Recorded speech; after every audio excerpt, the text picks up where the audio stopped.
नमस्कार प्रणाम दोस्तों, कैसे हैं आप लोग। उम्मीद करता हूँ आप लोग बहुत अच्छे होंगे। चलिए दोस्तों, हम बात करने वाले हैं आज पवन सिंह के जो 2 गाने आए थे आज से 10-15 दिन पहले, उस गाने के बारे में दोस्तों, जिसका नाम है सड़िया बुलकिया और चूल्हा अलगे जरी। चलिए इस गाने के बारे में जानते हैं कि कितना व्यूज आया है और कितना लाइक है।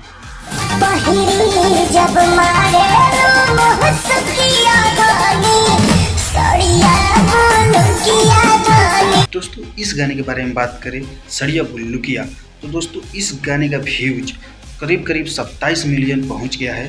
दोस्तों ये गाना पवन सिंह और शिवानी सिंह गाए हैं। दोस्तों इस गाने को लिखे हैं निकी निहाल और इस गाने में म्यूजिक दिए हैं दोस्तों प्रियांशु सिंह।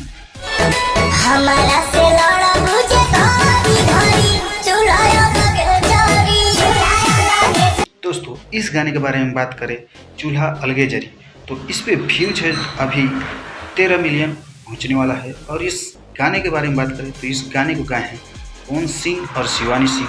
दोस्तों इस गाने को लिखे हैं रोशन सिंह और इसमें म्यूजिक दिए हैं प्रियांशु सिंह। दोस्तों इसमें काम करने वाली एक्ट्रेस है क्यून सोनाली और पवन सिंह।